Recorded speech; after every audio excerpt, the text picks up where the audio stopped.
that's kind of just how it works out. But we are going to be jumping into the Champion Select picks and bans. Kha'Zix is going to be the first one to be banned. I haven't seen his face just yet in this series. Yeah, we haven't quite seen a Kha'Zix in the series yet, but these bans are coming out pretty quickly. Yasuo has been banned away from Chuyu. Draven banned away from Inferno. Again, we saw brilliant Draven in that first game of the day. Yeah, we did, and we saw some amazing hooks. It's actually been that Fresh has been highly contested, and we'll see if MeetYourMakers decide to first pick that, because they may want to just take that away from the support player from Inferno. Yeah, we'll also see whether MYM would like to get in order, but it seems like they've disordered themselves for this game again. Yeah. But, we'll get that sorted out as we head into the game to make sure champions are in the right place. Kayle and Elise will be the final two bans, which are not surprising at all. Both champions have seen, so many bans out in the competitive scene as Kayle has become more viable.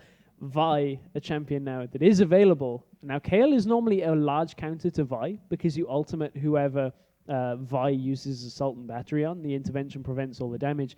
So we may see a Vi pickup here. Other options available for that jungle are going to be Pantheon and Lee Sin. We haven't seen Pantheon yet today, but we are only 2 games in. Yeah, I mean, he's a pick that's come into the jungle very recently, so I wouldn't expect these junglers to be like, oh, Pantheon was played 2 days ago, so now that I know, I'm mechanically perfect with that character. That's not how you see, works. now you say that, but the first time we saw one of those fast split push comps in OGN, I was casting SK later in the day, and they actually just completely perfectly did it, and I was like, wow, you picked that up in like 8 hours. This has only just been played. But, it's one of those things that these teams are pretty confident with their meta. They take away the Gragas now. They also take away Lee Sin in the jungle. Now, Lee Sin is going to love to trade against Vi here. Yeah, Vi basically cannot trade against any other jungler who is basically competitive right now. And no one really runs Northless, no one runs Maokai, so Vi can't out-trade any of those characters.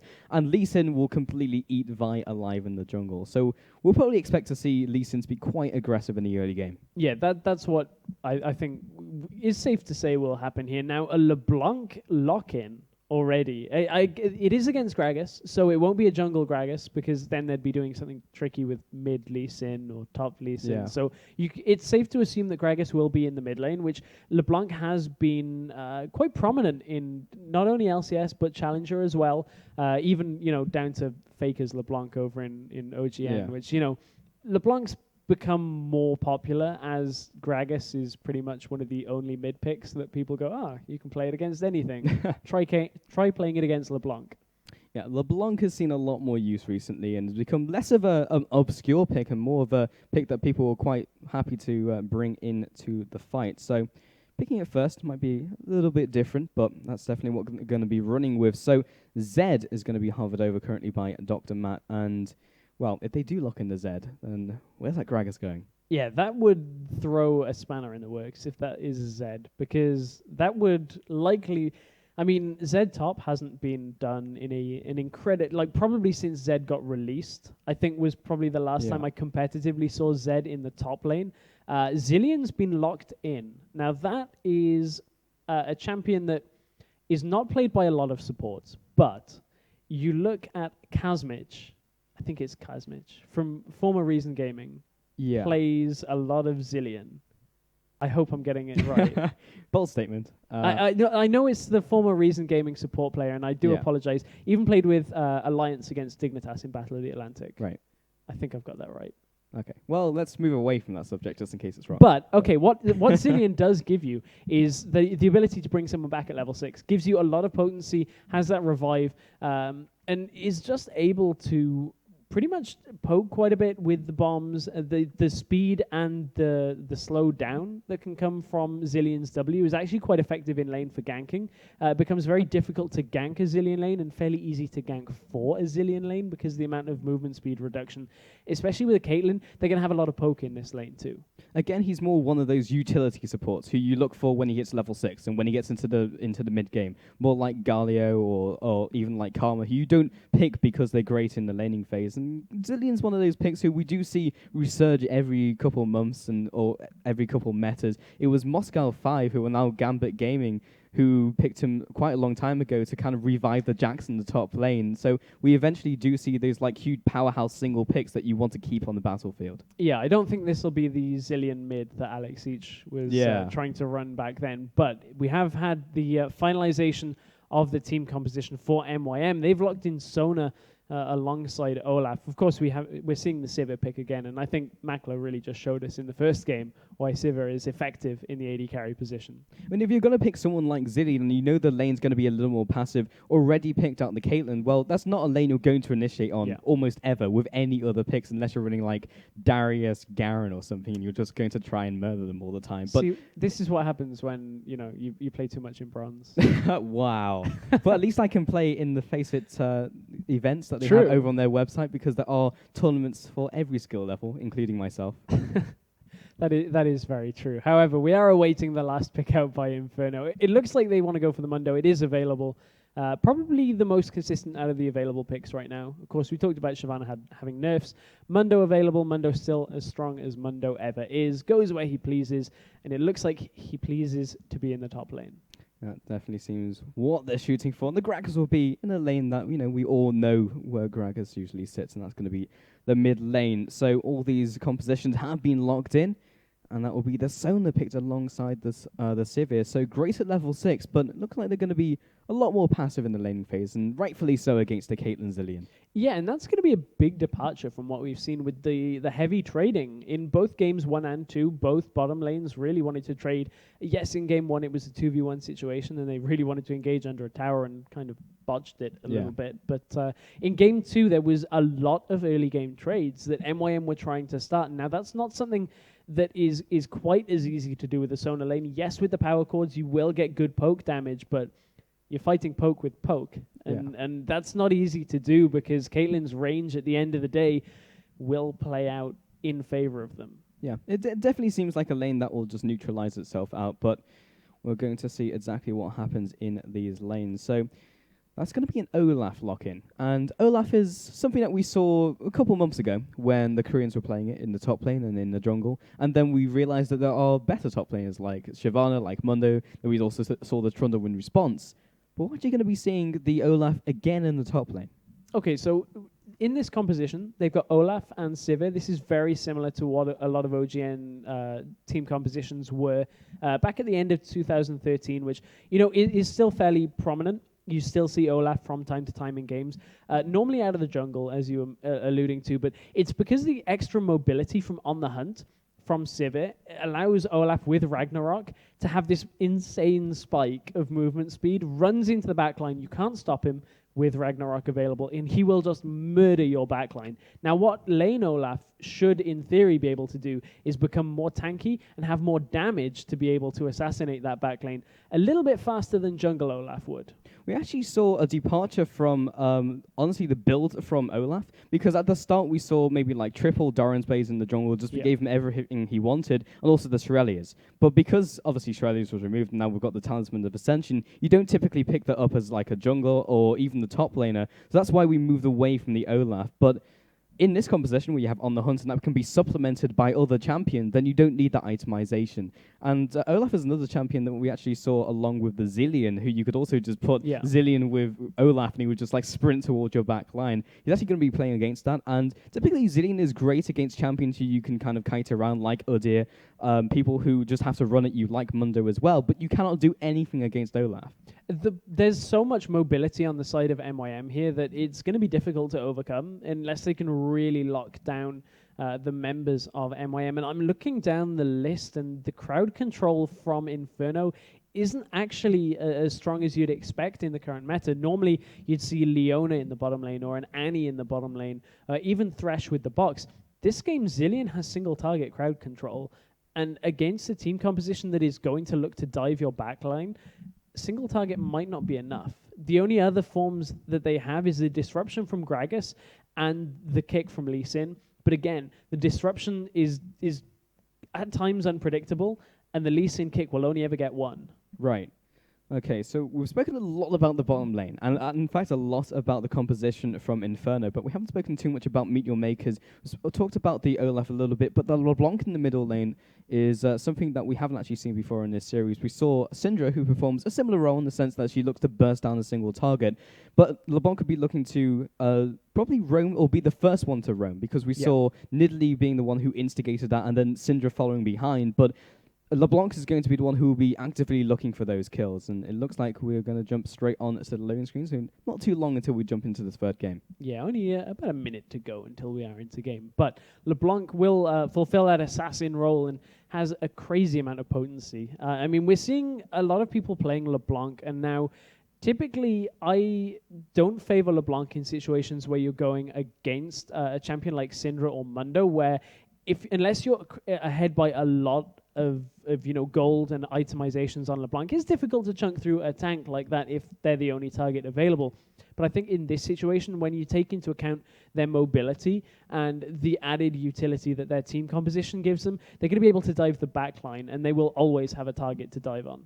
It's also the fact that Mundo may be deciding to itemize more towards armor and also HP, which is something that LeBlanc will just cut through. And because he's going to be facing down Olaf, that's how he itemizes first. And that might be difficult for him to immediately then itemize a Spirit Visage if they accelerate the pace of the game. And then when they do get to team fights and when they do start roaming, then LeBlanc will be able to still cut through the Mundo. We've seen that before. Now, I wonder whether we're going to see a lane swap here out of Inferno, because one of the weaknesses of Zilean in the support role is his laning phase without jungler presence is somewhat lackluster. He does struggle to output a lot of poke without putting himself out of position, and may end up being a little bit subject to a lot of damage coming back from MYM. We are now into the game, so we will be ready. Although we say that, it has paused straight away. So we are staying with us for another couple of seconds while we get this pause sorted out. But the problem I see with this team composition is I don't quite yet see where Zilean fits into this yet. Yes, you get the revive, but none of your targets, are that... Well, none of the targets for the revive I can see without being majorly fed are really worth not reviving having that CC. Having that pick. Yeah, I agree. You usually see something that you want to keep alive. Like they'll pick a squishy champion like Kha'Zix, and you're like, okay, well, that's what the Zillion's for. Or they picked a Jax top lane. It's like, okay, well, Zillion's going to revive that target. But we're just looking at Zilean picked into a normal composition, and it just seems strange. Yeah, I mean, that to me tells me that the jungler is going to have a lot of effect in that bottom lane. That's one of the other reasons why you'd pick Zilean is the ease of the ganks. But with that revive effect, it's really a toss-up between, is it worth having the revive over not having as much crowd control as you possibly can out of a support, which is a lot of what supports will go for. They'll build tanky, they'll get crowd control, lock down as many people as they can. Zilean is not that role at all. It is a wildly different support. Even Sona fulfills a crowd control role that, a Leona or an Annie would fulfill by having that flash crescendo available. So we're going to see a very similar game in the sense it's going to be very difficult to push against the team of MeetYourMakers. They're running again the Sivir, and apart from that, not too much wave clear, but they do also have the Undertow. Sivir by herself, as long as she's alive after an engagement, should be able to stop them from taking any more turrets, and that's something that Inferno will have to keep in mind. But the rest of their composition is better at sieging. I mean, that's something that obviously you recognize from the previous game. Making sure that they picked up the Caitlyn means at least they can just take down turrets. Yeah, now, okay, there is one thing that not has been overlooked, but I think was so obvious in the picks and bans that Zilean is going to do fairly well against Vi, with the fact that Assault and Battery is targeted, but that really is only going to have effect in team fights where they're all together. And in the early game team fights, that doesn't always happen. And if Zilean isn't there to protect whoever gets Assault and Batteried, that team fight could quickly go in favor of MYM, because Zilean has to be faster on his ultimate than LeBlanc is at killing Vi's target, which might be fairly difficult depending on their spacing. That's why they've picked the Zilean. Like that's pretty obvious, but I don't know whether it's worth letting go of all of that possible crowd control. Yeah, it's letting go of a very big pick. It could have been like a Fresh, or it could have been like an Annie, which would not only just defend against an engage, but also have their own engage with like a Flash Tibbers. And it depends who they jump on, because if they just jump on Mundo, okay, we've revived on Mundo, and then the rest of the group is just being taken down, because also it takes a little while for them to come back up. It's like a Guardian Angel. Yeah. Obviously less than Guardian Angel. It just take a couple of seconds while they're in semi-death chamber, or kind of like the purgatory of Summoner's Rift. The purgatory of respawning. But, I mean, it's one of those things that for Inferno, if they're ahead, it will work, and it will work well for them. But they have to be ahead. there's no point in reviving somebody if the rest of the team's already dead, because then there's nobody to protect you once you've revived. They have to revive somebody and put themselves away from the fight long enough for the target to come back, be able to either escape or participate in a fight. And that's difficult to do unless you're ahead. We have seen them dominate MYM in game number 1, which, is potential to happen, has potential to happen again. But MYM looked a lot more consistent in game number 2. Okay, so again, the top lane picks are going to be Mundo and Olaf facing off against each other. And again, Olaf is not something we see all the time, but should definitely be able to farm against that Mundo pick. I don't really see Mundo being able to push out Olaf from that lane. Olaf, again, is very difficult to honestly trade with because of his E, the reckless swing. There's, of course, true damage. Maybe less effective against Mundo in particular because he will be itemizing more health than resistances than typical top laners. So at least that will happen, but he won't be able to just push Olaf out of lane. He'll be able to just farm out, and I think that's really what they're looking for, to have Olaf strong enough that when he does go into team fights, he can kill his target. Yeah, and again, it's kind of one of those things that if Olaf gets ahead, he's going to murder another target in the back lane. So it's one of these compositions where I really feel like, as you were saying, that Inferno have picked consistent picks apart from that Zillion, and then they just need to get ahead. You can see we still are in the pause, as you see on the lovely screen behind us. We are here in the FACEIT studio.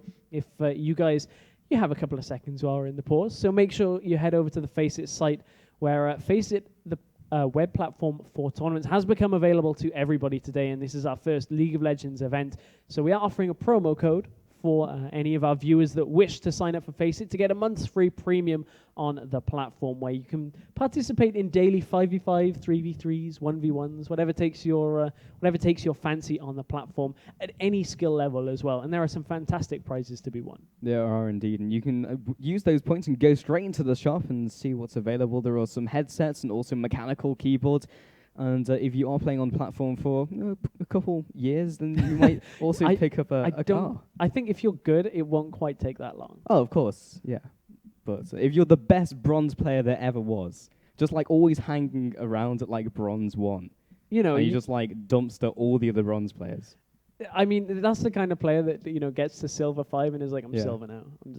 But you can't win any more FACEIT points then. I know. Then you're in silver and you have to face against silver opponents. So if at the end of last season you were silver 5 and got really discouraged by perhaps your MMR not quite working out in your placement matches, and you're hovering around like bronze 2, bronze 1 right now, stay in bronze and play FACEIT, because you can win some good prizes. Don't even touch solo queue. That place is just depressing. But in the realms of FACEIT, you'll be rewarded. And make sure you play 3v3 or 5v5, so you've got somebody else to blame. Because 1v1, there's your no only one to excuse is blame. lag. But if you play 1v1 Aram, which is available on FACEIT, you can blame RNG. Right? Okay, yeah, so I guess so. You get Pantheon, and you're against like Jinx, and he's like, well, I didn't lose this game because I was mechanically outmatched. I lost this game because I had Pantheon. Well, I don't know. Pantheon's passive would be pretty good. I know, exactly, but you would still blame the pick. Oh, okay, yeah, right? Cool. Right, I got it. Okay. It looks like we are ready to head into game, guys. You can see behind us the game is underway. So we're here for game number 3 between Inferno Esports, who are on the red side, against MeetYourMakers on the blue. Everyone jumping out of their base, and, well, I would say we would see some early game action, but from the previous 2 games where everyone just fans out and looks at each other and perhaps dances, then I don't think we're going to see it too much. And the curse of the commentator, I'm sure these guys will just go for 11-1 team fight and everyone will die. They'll just run down mid and just try and engage against each other. But it looks like MYM are going to be the aggressive team here, and they might have found Vanners. Oh, there's going to be a briefcase connecting with Libic. Chuyu jumps over the wall, and I think everyone was momentarily quite surprised. He just wanted to say hello. Yeah. Hello. For a split second. Just, keeping them on their toes. Yeah. Okay. You want to be courteous when in somebody else's home. You want to make sure that you say hi first. You don't just, walk in. And then murder them. Walk in, murder them, and walk out. I think that's, So not introduce the yourself. Okay. So, again, Agua landing another Sonic Wave onto a target which he might have gone full Lee Syndrome onto, but maybe not at this stage. We might see a team fight opening up, but then again, we might not. Vanna's just landing these cleavers as they retreat back to the bottom lane, and Inferno are making some headway, progressing on to MeetYourMakers. Libic taking another couple hits, and that Zillion bomb is quite annoying. Again, Libic is getting chunked down to about 40% HP. This is not the place he wants to be at. MeetYourMakers making another push into this jungle. And Kubon is actually going to take quite a lot of damage. Been using the undertone. This engagement has gone on for so long that he's completely out of mana. And when they do eventually go back to their lanes, they're going to be in really bad shape. The Sonic Wave doesn't land. Limit gets caught. He will have to flash out. The bomb comes down into another barrel roll. The flash comes out. Limit is slowly being pushed back. One more auto attack. In fact, the Piltover, and somehow Zilean picks up the kill. The Zilean auto attack followed, and I don't think MYM expected so much poke damage. I didn't expect so much poke damage. So they went aggressive and got punished for it. They got themselves into a position where Inferno were just outputting too much damage. And although it's probably best case scenario for them that went to Zilean, because it's not really going to give as much initial itemization as possible, giving away a kill that early is not good. They've given away lane pressure. You can see that bottom lane, Bonnie and Keela are already pushing in towards the turret, and that will give them a massive experience advantage as the second wave pushes in. There's the level 2. Yeah, but we've already said about this game, or specifically this lane, not going to be that aggressive. They cannot hard engage on Maka and Libic. Say if they were like a Leona and Jinx, then okay, this lane would be massively snowballing out of control, but they cannot capitalize on that level 2 advantage. I think the problem there is if they play this lane correctly, though, they'll have that lane advantage of levels for a fair amount of time. They'll be able to use these abilities at level 2 to put more damage onto Makler and force him further behind. It won't be the most aggressive lane, but they'll just try and keep themselves level here at this difference in lane. Over time, they will be ground down, but Vanez in the top lane, just throwing out those cleavers, and as we said before, this is not a lane we expect to obviously have too much action, and that's exactly what's happening. So that early teleport was used by Vanez to get back up to the top lane before Kubon, because he actually used his teleport because of that protracted engagement. So he just have a level advantage. But Dr. Matt gets locked down in the middle lane. That's going to be the tether landing, auto attacks, and the ignite. There we go. Last auto attack. Agua also heads in. He lands the Q and the tower shot. Which one we will take down? He's going to take down the right one. He gets back to turret. Mokata, however, in the top lane. In fact, not too much going to happen. And this is the difference between the jungler path things. It was a good counter gank there. And again, it's something that we've seen from Agua, is being in the right place at the right time. And you don't get lucky this often. That was just them knowing that Shuyu was going to be aggressive in that lane. That's what a LeBlanc does, is as soon as you feel comfortable in the lane, that your damage is significant enough and that you've chipped down your opponent, you go in for the kill. Shuyu went in for the kill, and it punished him by being out of position. That's probably one of the most notable things we've seen about Agua, and indeed the team of Inferno in general. He has literally been always in the right place. And it's made it very difficult for them to go for the right engages. They'll go for a 3v2 in the bot lane, but Agua will always be there to counter gank. So that's always something that MeetYourMakers have to keep in the back of their mind. Even if they go for an engagement in the bot lane and then simultaneously go for an engage in the top lane, Agua's still probably going to be there. You can see one of the reasons here why Zilean is not an amazing 2v2 laner is he doesn't provide any sustain. He only provides movement buffs. Doesn't even have anything like a shield that you can really apply on your AD carry. So he can really be susceptible to a lot of poke. And against the Sona lane, even though you'd expect Caitlyn to have a lot of poke themselves, Makler and Libic are able to sustain themselves up through a lot of the poke damage that Inferno have and find themselves pushing out in the lane once again. Lee Sin with that early kill has picked himself up the Spirit Stone and now heading back into the bottom lane. See if they can get themselves in engagement. Libic currently out of mana and Bonnie poking down Makler. We'll see exactly what Agua can do, but again, their gank potential isn't amazing. They do have a Zilean, so they can slow them down, but there is no hard CC. Now, will there be a ward coming out? None available, actually, for the bottom lane. Vanez might be in trouble in the top lane, but Asmundo will just run back under his tower safely. Again, another bomb lands, and Mac is being very aggressive. Agua has jumped out of the bush. That's going to be blocked by the spell shield. Perfect reaction from Makler. Keeps himself safe. Yeah, now they'll just sustain themselves back up after that little engagement. It gives Makato a good idea of where Agua is as well, because he just came into the lane. However, Agua is looking to dive again. Indeed, and he's hanging around the side. Lands Resonating Strike onto Libic. This is going to be a very early tower dive. Makler follows up Boomerang Blade and 2 tower shots. The bomb lands. Finishes off the kill on to Libic. Yeah, Libic kind of just knew that was the end as that bomb was ticking away on them. Makata couldn't quite get in position to counter-gank for that, but that very nearly went against Inferno as they took a couple tower shots there that put Zilean very low in that engagement, and when Zilean's not 6, he obviously doesn't have his ultimate available to bring someone back. The Ignite actually went down in top lane onto Vanez, so that won't be available if they go for the next engagement. However, Kubon is running Ignite and Vanez is not. He's running the teleport, so they will still be even, but it's the top lane. Not too much is going to happen unless someone trips up. Middle lane, however, is a lot more explosive. Both of these guys have hit level 6, and Chuyu still has his ultimate Mimic. So, again, if Dr. Matt goes slightly out of position, he will follow up. Kubon jumps onto Vanez in the top lane. That's all he needed. Sticking around for a little too long. Yeah, Kubon a little in danger of being under that turret for too long. Had to get himself out of there. And flashing to get that extra distance, but a clinical kill picked up there as Vanez didn't have sadism available.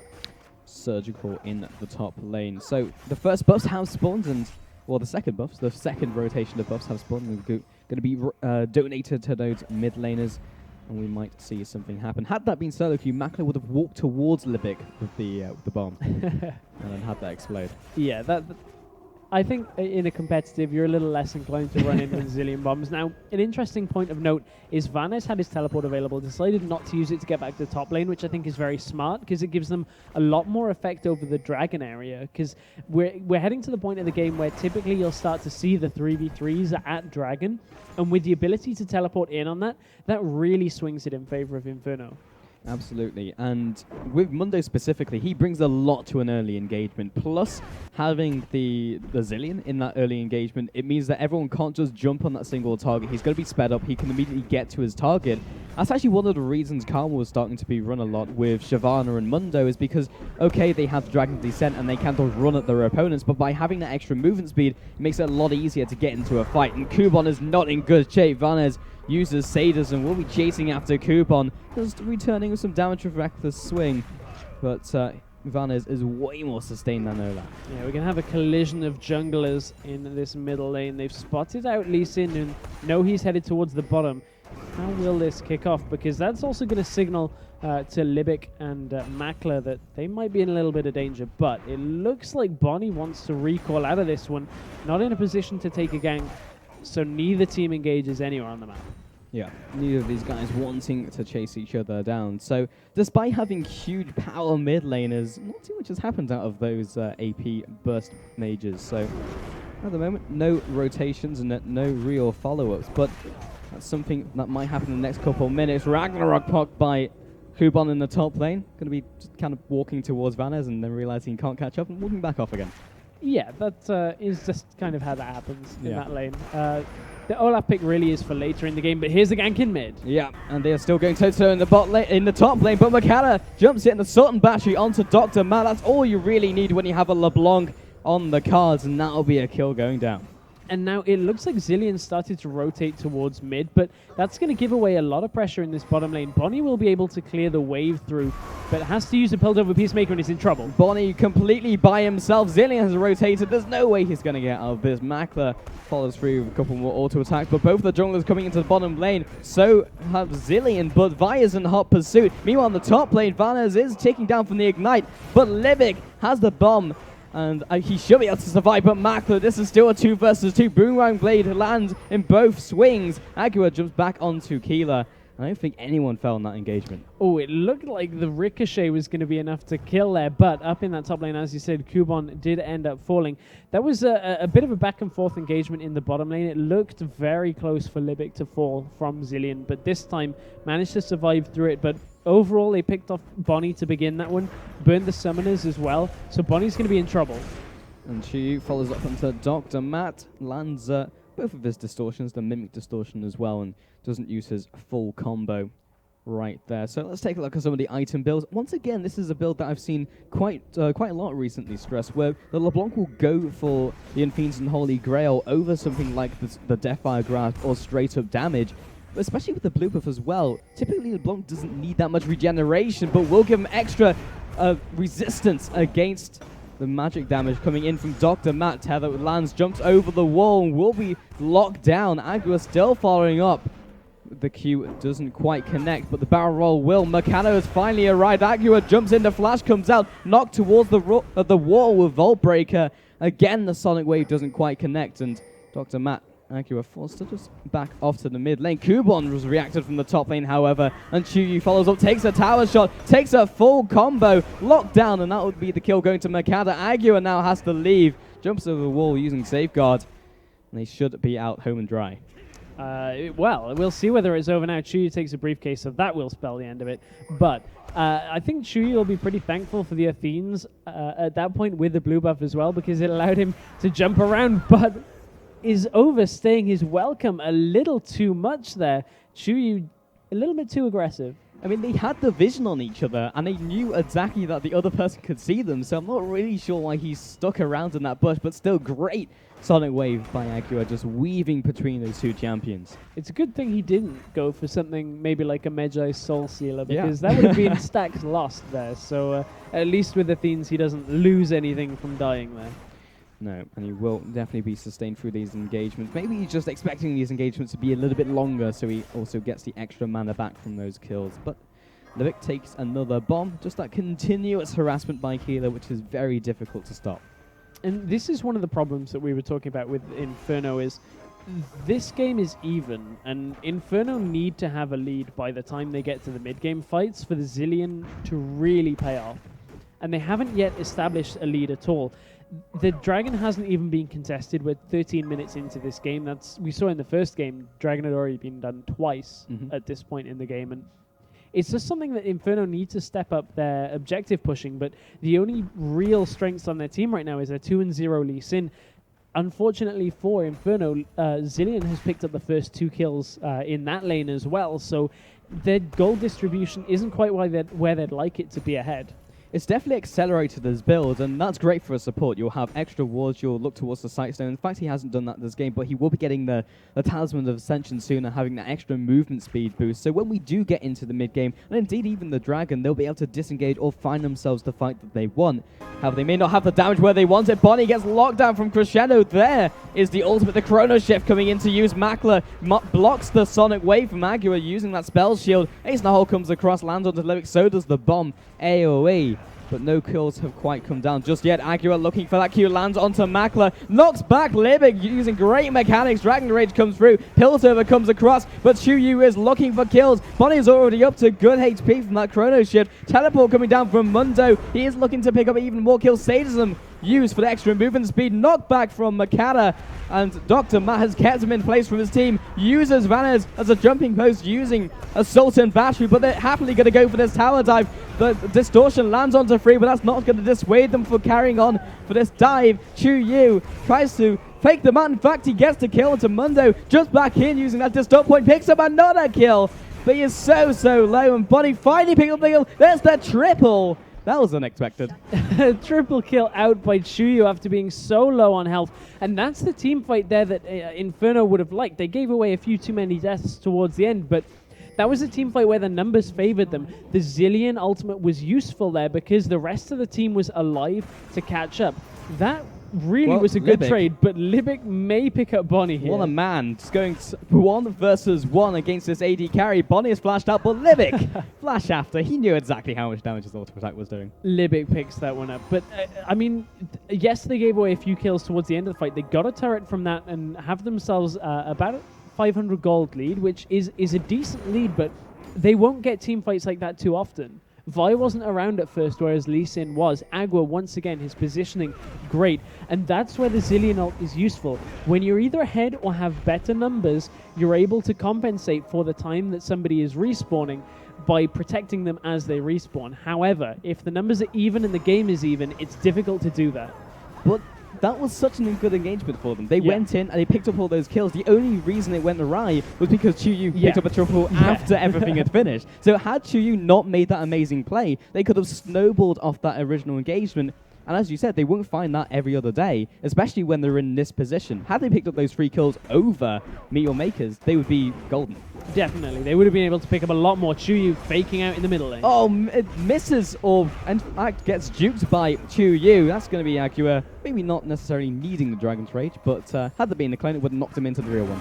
That's going to be Crescendo landing in the bottom lane as well. But Vanez and Kubon are fighting it out in the top lane. However, in the bottom lane, once again, Acura is heading into those directed camera. What are you doing? Follow up. The Sonic Wave has landed. Makata jumps in. The Sultan Battery and the Volt Breaker land on Tequila. The Chrono Shift hasn't been used just yet. Going to speed himself up. Mackla's still in hot pursuit. Acura, 1 versus 1, picks up the kill onto the AD carry, looking to do the same against a support player, and no one yet has fallen from Inferno. He's used his ultimate back in the middle lane, but it doesn't look like Mackla's going to be able to trade him in the melee range. And Dr. Matt has come in from the mid lane. Libic, it's not really going to go anywhere. And again, Inferno pick up a team fight where they have themselves the advantage. They have the numbers advantage because Dr. Matt was able to rotate down towards the bottom lane because Chuyu overstayed his welcome earlier.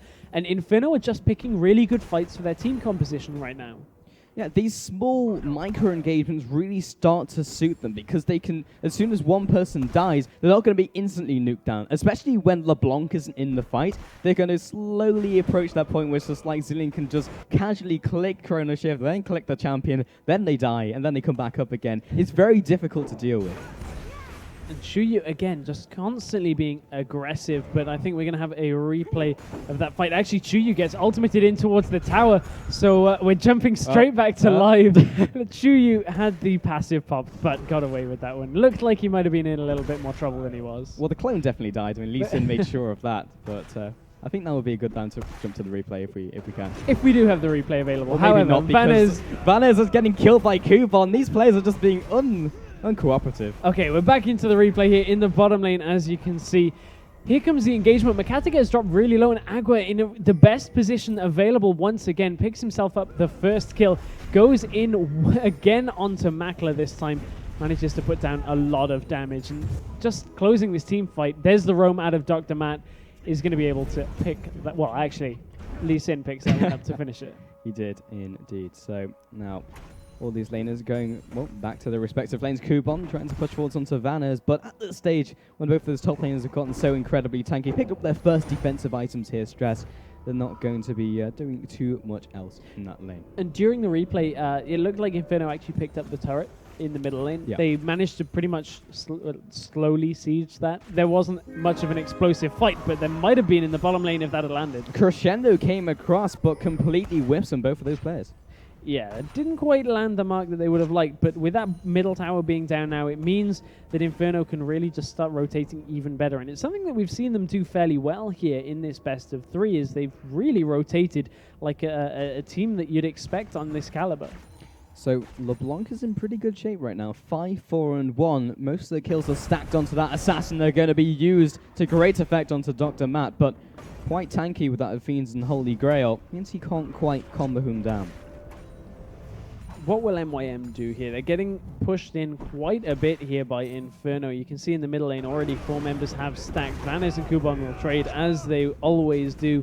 However, Makla is still in the bottom lane and is only mid-rotation, so will Inferno push on towards this middle lane tower? They're going to make a good attempt. They really need that Sivir there to make sure the minion wave dies. Chuyu is going to use the distortion to do that instead. Land the second distort to do some damage and trying to push away the push from Inferno. And that has done it for the meanwhile, but has allowed Makla to come in from the bottom lane. So that's all they really need. Yeah, they now have the wave clear to deter this push here from Inferno. Inferno would have to commit pretty hard to really get a fight there. And with Chuyu's ability to catch on to people, they've got to be careful that Chuyu doesn't pick somebody off instantly to begin the fight. He's doing quite a lot of damage, and I wouldn't be surprised if he has too much in his back pocket as well. 5, 4, and 1. Only Fiends and Neasley Large Rod, which is very similar to Gragas, who is on far less of a budget. Yeah, he's pinching the pennies right now. As you said, 5 kills on LeBlanc makes him pretty potent in this game. However, he might be caught. Indeed, so we're going to see exactly what happens in the middle lane, but Lee Sin hasn't done too much. Mason Hole comes across, lands onto Chuyu, but he's got enough to help to survive that. Yeah, however, that will have forced MYM back. Inferno picked themselves up another turret and now nearly 4,000 gold in the lead. Kuban forces the flash from Mundo in the top lane, and I'm a little surprised that Makler decided to fall back at that point, Stress, because he was in pretty good shape. He could carry on clearing out the minion wave, but it was like, oh, well, I'll recall when they're all sieging the tower when I'm the one who can clear out this minion wave. Yeah, I think he wanted to finish Static Shiv just as an item to give them even more wave clear, and by doing so, gave the turret. The wave. Yeah, they lost the objective they were wave clearing for, but nevertheless, Static Shiv will help them survive through more pushes, because losing an outer or an inner tower isn't the end of the world here for MYM. As long as they don't start losing inhibitor turrets, they should, in theory, still be okay. That's the thing as a defensive team, is it's so easy now to be a defensive team. Libic might be caught out, sidesteps the Sonic Wave, might kick off an engagement soon, but it's easier to be a defensive team now because you can't clear out as many wards. So as long as they don't start losing inhibitor turrets or the Baron, they could be in good standing. However, Inferno have a good composition here for taking these fights. On the hunt has been used. Crescendo comes across, lands onto Agura. It's going to ward jump backwards near to Dr. Matt. Going to Kuban popping Ragnarok, and the Sultan battery goes all the way to the back lines. Definitely zones him away from the team fight. Vanez is just running around being a nuisance. MYM are just not in good shape. That's going to be support falling into the death chamber. Chu Yu jumps over the wall with distortion. Vanez is still trying to follow up, doesn't quite land the cleaver. Dr. Matt, again, not landing a barrel roll, and another cleaver will just narrowly miss Chu Yu. And that opens up either the dragon or an inhibitor turret. They have pinged onto the dragon, and they didn't even need to use the Zilean ultimate during that engagement. It was too spread out that Zilean had no target to use it on, but they had enough damage, they had enough survivability to sustain through that fight. This is what we mean. They're ahead, so now they get to the 5v5 team fights. It goes far better in their favor. Huge, jumping over the wall, just saying hello, and Zilean landed the bomb just in that split second was enough to take him out. Too aggressive again by Chuyu. Yes, he's playing a very aggressive champion in LeBlanc, but you cannot afford to give away deaths like that, and Makata finds himself surrounded. That's a very happy Zilean, but Agura heading around the side, maybe caught by Kuban, but the rest of the team is right behind him. Ragnarok is not available, so they are going to just in-second back towards that wall. Ace in the hole comes across, didn't even need it. Actually pushes Libic away, but that tower is falling. Meanwhile, in the top lane. Yeah, top lane Sivir is pushing along, but Sivir won't push faster than the rest of the team for Inferno, so they've got to start thinking about getting Sivir back to help with the wave clear here, because Vi LeBlanc Sona is not very fast at clearing waves. Yeah, they really don't have any wave clear at all, apart from Chu using double distortion. That's the best they can hope for. Mundo, as soon as he reacts, there's not a hope in hell that Makler can go 1v1 against that. Yeah, so Makata did clear the wave with the Vault Breaker, but typically if your opponents are standing in their minion wave, it's not good to Vault Breaker into them unless you want to engage the fight. So Makata was pretty confident that they had fallen back from that one. As you can see, defensive wards are able to be sustained here without Oracle's Elixir, so they can see the positioning of Inferno quite well, but Inferno have a good lead right now. They have 5 turrets to 2, 17 kills to 9, and this is not a good position to be in if you're MYM. I mean, MYM were behind in game number 1, and it just kept snowballing away from them with every fight. And we've already seen Inferno starting to pick up good fights. That fight earlier in the game where they picked up 3 kills to begin was just such a good start out for Inferno. And they won't hit the same problems that we saw in game 2, where they just cannot siege at all, even if they get themselves a pick and even if they get ahead in the game. Because yes, they have Sivir, but they don't also have the Gragas. They don't also have extra wave clear from everyone else. So in that sense, if they do get ahead, especially with a Mundo, you can tower dive and be pretty good. Yeah, I mean, tower diving is something that Mundo can do. It's just they've got to be a little bit careful that Shuyu doesn't pick off if Mundo goes too far forward. They do have to be careful that they at least fight the consistent fight rather than throwing caution to the wind. And just charging into that base. But Inferno just clearing out these walls, trying to choke MYM of vision. Ace in the hole comes across, lands onto Chu Yu. Ouch. Already quite a lot of damage. If I remember rightly, I think it was Moops that was talking about playing Caitlyn into LeBlanc. Now, I think this is, if I'm remembering the interview correctly, he said that if you just use Ace in the hole on LeBlanc, before you want to engage, it does so much damage that she can never engage because she dies. Right. LeBlanc takes so much damage so quickly that using Ace in the Hole will chunk 40% health off her, and she can never jump forward because she will die in that engagement. So it's smart, and that's why you see Ace in the Hole used on LeBlanc like that.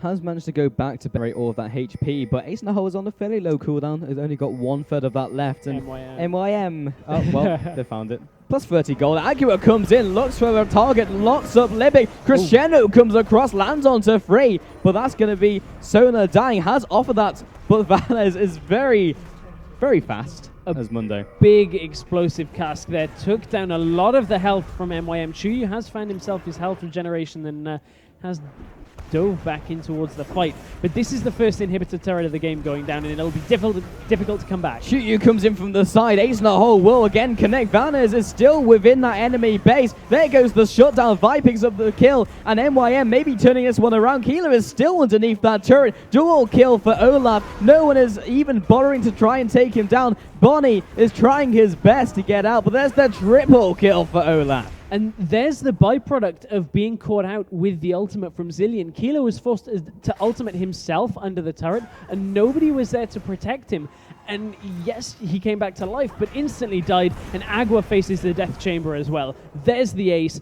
That'll be an attempted Baron here. And with 7 seconds until the next member up, this could and should be a Baron for MYM. Yeah, a huge momentum swing. The Baron is rapidly going down, and unless Keeler can just accelerate himself towards the Baron using that time warp, I'm not sure they can really contest this. There's a teleport coming in from Mundo, and he does have home guard. He'll get into range, but won't be able to outsmite Vi, and now Vanez might be in trouble himself. He's going 1 versus 4. He is quite tanky, but not tanky enough. Did put Chuyu into his Mimic from his passive, but that's all he's going to achieve. And now MYM have closed the gold lead that Inferno had. They now have a lot of pressure on the map. And we're going to see a replay of that last team fight. I believe this should be the one inside the base. Yes, so MYM cleared out that ward. They got engaged upon by Agua, who got a good knock-up, and the explosive cast dealt a lot of damage. They take down this initial tower, but the problem is, from here, they pretty much try and just face tank up an inhibitor tower, and they're the most difficult towers to take in the game, because it's so easy to get back from the home guards, and you can already see Vi is about to hit the bottom of that ramp and will get back into this fight pretty quickly. Decides to go straight in. You can see Zilean split off from the rest of his team, so when that ultimate procs, there's nobody to defend him there from Kubon. Kubon manages to take him away from that fight for that double kill, and really just starts picking things up again.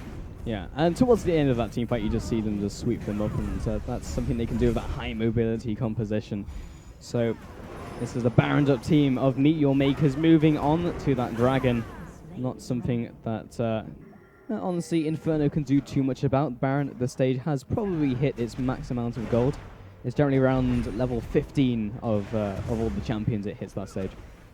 Yeah, that will, of course, give them that extra gold, as you were saying. But here's the problem. MYM are now in the part of the game where their composition they feel pretty confident in. As long as they can disengage fights and get Sivir in a different lane, it's not quite the same as in the last game. They're not constantly looking to disengage, but they want Sivir to be pushing. And you can see Chuyu is around with Sivir as well. So they're looking to blow up the one member that is there defending against Sivir and then take another tower. Yeah, the great thing LeBlanc in the situation is you can pick off whoever tries to rotate. Yeah. But Inferno have read this and just rotated everyone. So Chuyu cannot nuke down 5 targets at the same time. But the entirety of MYM have also found themselves there. Vanez is still around the area, and Vanez will reach that back line with the acceleration from time up from Zilean. It's one of the byproducts of having that support champion. And now MYM are going to have that extra regeneration and extra damage from Baron, so while they'd like to take a team fight, they're kind of they're fine being poked a little amount by Inferno, as they will regen that, but they have to make sure they poke down Inferno as well, because they can't take the straight up fight even with the added power because of the Zilean ultimate. Right. So again, these guys just backing off, and MeetYourMakers can clear out the wave, but they just can't go too much further than that. They're still fearing and respecting the team fight from Inferno. Vanez has been sped up from Zillion and plus the Talisman of Ascension used, but they can't quite find themselves a pick. Well aware of the large minion stack in the top lane here, Stress, so they might have to send someone to deal with that at some point. Kuban being slowed down, slightly annoyed by Zillion. They can't find themselves the right fight. Yeah, they just really don't look like they want to commit for anything right now. Inferno will be happy to wait out the Baron buff. I mean, they would rather not engage and just kind of have MYM get nothing from this, because they can push down waves fast enough with Caitlyn and Gragas that they really, on the defensive side, just feel very comfortable sitting at their tower pushing waves down while Baron wears off. And they're not going to get weaker either. They're running Caitlyn, who progressively does get stronger into the late game. Gragas is always going to be strong. Zillion, he's just there for his utility, so the utility won't scale off, and Mundo's only ever going to get tankier. The only person who does like scale off, but has already gotten to that point, is Agura won't be dealing the same damage he does in the early game. But that's all they're really looking for. So they're quite happy to sit around, wait for the Baron, and wait for the right engage again. Because they do know on open ground, they have the chance to beat MYM in a straight-up fight. Yeah, they've done it a good few times before, and it's a lot of it is down to how good Inferno have been team fighting. I mean, their composition isn't the most amazing team fight that you can have. It's not like a press R to win composition where, you just layer ults. It's more of the disruption from Gragas into follow-up damage can be pretty significant, but when they're facing a team that really want to engage and be as aggressive as possible, they've held their nerve pretty well to make sure that they're not just being aggressive when it favors MYM. Okay, so again, the team's just going into a more slow pace of the game, but the most important thing from this is MYM, despite clearly having the advantage, Chuyu has been hit with the ace in the hole, as we spoke about before. Agura does follow up, knocks Olaf into the back lines. Not sure if that was the best decision. Agura gets blown up by LeBlanc. Vanez is still looking to do his best. Mokata zones him away with Volt Breakers shut down onto Olaf. That was eventually enough damage. And 50 seconds into the death chamber. This might be an inhibitor falling, but they're going to try their best to zone them away from it. Mokata again. This Sultan battery comes through. Chuyu is coming in from the side. That's a huge double distortion. And this the flash rolls. Mokata is just looking for the cleanup. And they have the extra movement speed on the hunt was also used. And they went for the initial team fight because Makler wasn't there. Makler was still in another lane pushing. But the difference in time between the first engage and the second was Makler was already available there, and Makler has a lot of damage. Even though he's 1 and 3, when you combo Makler and Chuyu, the ability to deal damage to a lot of targets at once is so good for MYM that in these team fights, Inferno just have to be careful that Chuyu doesn't just jump in. That's exactly what we saw in that last team fight. Completely blindsided them, and that was something they couldn't deal with. They're just not looking in good shape when it comes to these siege situations. They cannot push hard enough against the Sivir and then also defend against Chuyu, who's coming in from the side. Maybe not the best choice in targets, because they did decide to knock back the Olaf, and they did eventually take him down, but it was very similar to the second game when they tried to nuke down a Renekton and then realized it's Renekton. Yeah. So the same thing we saw exactly in that team fight. And that was 3 towers going in favor of MYM, and now they have a gold lead. Gold is a good indicator of who's ahead in the game, but the map control is another. And you look at the map right now, there aren't a lot of wards out for both teams, but the more important wards arguably are out on the side of MYM because they've been able to establish this control recently. They've got wards on Baron, and they might have found Keeler. Keeler has gotten caught out, and Agura does not want to be jumping in there. There's the Chrono Shift used on himself, but Lee Sin also doesn't have that luxury. Keeler will come up and go back down again. And again, Chrono Shift, only useful if your team are around to protect you. The same with Guardian Angel is, yeah, sure, it brings you back to life, but if you die straight away again, as Keeler just did, it's a poor investment. Yeah, I mean, that's 2,000-ish gold that's just gone right down the drain. And that's also a Zillion pick, which has also gone down the drain. So Baron is going to be slightly taken by MeetYourMakers. Not everyone is focusing it down because everyone has to zone away Olaf, or rather Mundo, because Olaf is on their team. Yeah, it's a zoning game here. They just want to make sure that Inferno don't manage to get in through the side. Chuyu, gotta stop taking damage. We've spoken about this. Yeah, Makler forced to flash out as well. This is the problem with allowing Inferno to get that positioning around the side. Keeler is back and will be with the team very shortly, but Inferno look like they want to rotate down, establish control of the bottom side of the jungle, will get the dragon. And now that they've been able to push MYM back, they have the better wards. And it's kind of one of these swings and roundabouts kind of matchups here for ward controllers.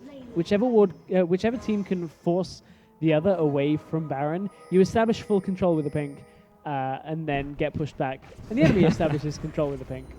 Well, at least gold is swinging in both of these directions, but again, no one really wants to make the first move. We saw MYM attempted the Baron, but Inferno were able to just shove them away from it, and likewise, if they tried the same thing, MeetYourMakers would be all over it. Basically, it just stems from the fact that these team fights are very good if everyone just groups up and in a confined place. Then a good ultimate or a good crescendo could just wipe out several members. Magana jumping over the wall with Vault Breaker. And likewise, if MeetYourMakers go for that engagement, and they'll be hit with a Gragas barrel. There's a knockback. Makler chunked down to half. That is a big ultimate used, and it's not something they want to engage on top of. Yeah, On the Hunt was still running there, so they were able to get away from that one with their lives. Won't be available for the next team fight, and Inferno may just rotate up towards Baron. Again, I don't know whether they'll still be able to do it without an answer here for MYM, because with Explosive Cast still halfway until being available again, MYM might be a bit better off in this team fight, but it is a very short cooldown, nearly down to a quarter. It will be available by the next time there's a team fight. Crescendo is still up. It's not something they want to just dive into the Baron pit and expect to be okay, so they just kind of back off and wait for the ultimates to come up. So it might just be a picking game. It might be someone who's slightly out of position and see if Gragas can just blow them up before they can do too much else. Because they do have a lot of single target damage. Even if Caitlyn is just vaguely around the area, she will hit them with the ace in the hole. And Zillion will be able to speed up Mundo towards that target. So that's definitely the game that Inferno are playing. I don't think at the beginning of that team fight, Chuyu expected he was in vision, and actually the ace in the hole started channeling, and he realized, uh-oh, they know I'm coming in from the side, so better get out of there. But it's good use of the ace in the hole right now to be able to chunk Chuyu down as much as possible, and we're already seeing the defensive items come out. Makata with that Banshee's Veil, taking a fair amount of damage, but I mean, Bonnie has been trapping up this area, making sure that they have as much control as possible over the area. And MYM is struggling to get position. Chuyu goes aggressive, takes the ace in the hole, doesn't get the kill. Yeah, he did use his combo before he was ace in the hole, so that will not quite solve that issue. But this is literally all the cooldowns are available for everyone on the game, apart from Macro Splash. Yeah, it's just a case of who wants to be the one to engage. I mean, Mundo is able to split push down in the bottom lane because they have teleport, so he can catch up to the fight, but neither team feel confident that they're ahead enough to really go for a straight-up team fight. Also, their positioning is great because Inferno are making sure they're not completely split up, but at the same time, they're clumped up enough where they could react. And the same thing is happening from MeetYourMakers, where they can just sit together. They're not all going to get hit by a Gragas barrel, but they're split enough where if the Gragas barrel just land, they won't be put straight into a team fight. But there's the flash crescendo onto Keeler. He's going to be using Crane Shift on himself. They're going to ignore him. Agua and now Vanna's jumping onto Chuyu. There's the change in aggro because of the Zhonya's Hourglass. Keeler's finally come back and instantly dropped by Chuyu. And Vanna's, yes, he's just in the back line, but he doesn't have the damage. Ace the hole comes across. Actually weaves right in between the allies and picks up that kill. Bonnie is still alive and chasing down MYM, but he doesn't have anyone really behind him. Vanna's is too low. So is Dr. Matt. That clone is going to drop, but MeetYourMakers back on off. Two members from both of these teams have died. And you have to feel that if Makler hadn't got picked off on that, that would have been another turnaround by MYM. They would have gone further aggressive from that. But the third fight in the row that Keeler had to ultimate himself, and that's not the target he wants to be saving. He would much rather be using that on Bonnie, bring their AD carry back to life if Caitlyn should fall in that. But I mean, there's a lot of committing onto the target when there's the chrono shift underway. It's just a case that MYM, neither of the two standing in front of Makler wanted to take the ace in the hole. It was Chuyu and Libic was around half health and really didn't want to get chunked down. So Makler kind of, everything parted in front of him, and he didn't have time to react. He already had the opportunity to... he didn't even have Flash available. He could have flashed behind one of his allies and just let them take it. Bonnie has gotten caught out. Flash comes down. Ace in the hole comes across, and Chuyu will definitely feel that pain. Bonnie already back to full HP. Chrono Shift was actually used, but because of the rewind, and it will be up very shortly. Yeah, rewind can be used to bring that ultimate back pretty quickly, as you can already see it is nearly halfway off cooldown. One more rewind will put it over that mark. But we're in a situation where neither team really wants to engage, but both of them want to attempt Baron, and then stop attempting Baron when the other team starts to react to it. But will we see a full-on engagement here? Makata might be caught out, but Makla goes aggressive. Yeah, he will be taking a barrel, but the only people on barrel were the ones doing very little damage. There's Crescendo comes across. They will be trying to drop that Keeler once again. He doesn't have his ultimate and will be dropping. This is now a 4 versus 5. Agua gets caught by Makata, but Vanna's off to the side is trying to nuke down Chu Yu. Again, it looks like a deja vu moment where he's in the back line but just doesn't have the damage. Bonnie, there's a Sultan Bash. He wasn't even used yet, and they secure that kill. He was not expecting it. Agua was trying to get the gold from the camps, in fact, get the regen, and will just faceplant into that wall. A 3-0 trade. Makla pings red, but they will be heading down the middle lane. And without his ultimate available, Keeler just has almost no utility in these fights. He has a slow on one target, but that's it. As soon as that's down, he's just another target to fall. He's just almost free gold for MYM, and they take a lot of damage here in front of the inhibitor, but have cracked that shell for Inferno. They take down another kill and maybe push further. Yeah, Dr. Matt drops, and so does Mundo. There's the double kill. 1 second left on the support, but he has offered so little. There's the ace. They have minions flooding into the base. They may well pick up this game and take that to a 2-on-1 series, but everyone is so low. They have 10 seconds left, and there's on the hunt the extra attack speed and all the rest of it. This should be the end of the game. The ace comes in. Once again, Keeler drops, and that's 2-1. MeetYourMakers take this series against Inferno Esports. And what a close series that was. Even though it resulted in MYM pushing through pretty quickly there, that was back and forth right up until the wire. It was only because the Zillion ultimate wasn't available that they were able to pick up that team fight. Yeah, because in every other engagement, it was them picking a person, they would come back up, okay, they'd take them again, but that was enough time for everyone just to run away, and you'd only gotten one pick on the support, therefore you couldn't do anything else with it. That time, the Chrono Shift was down, only by maybe one more rewind, so it was that small window which allowed MYM to take that game. Yeah, good read by MYM to make sure that they knew the cooldown on that, even with rewind being available. And that's our first team through to the semifinals. MeetYourMakers will advance around to the semifinals, which I believe take place tomorrow. However, our next series is going to be something special, I think. One feels that this is a pretty highly anticipated series. It is indeed. And in fact, a lot of the games today are going to be pretty strong. Lots of the strongest EU teams in Challenger are going to be competing. Cloud9 EU, Ocelot's Team Gamers too. Yeah, and NIP along with Reason, which I believe is our next series of the day. We're going to be back in a few minutes with that series, and we'll show you the schedule and everything. But while we're on break, make sure you head over to the FACEIT platform and get yourself signed up on that, as everybody is available to sign up on that as of today. So we'll be back in just a couple of minutes, guys, with game number 2. Sorry, best of 3 number 2 for our quarterfinals here at the FACEIT Challenger Invitational.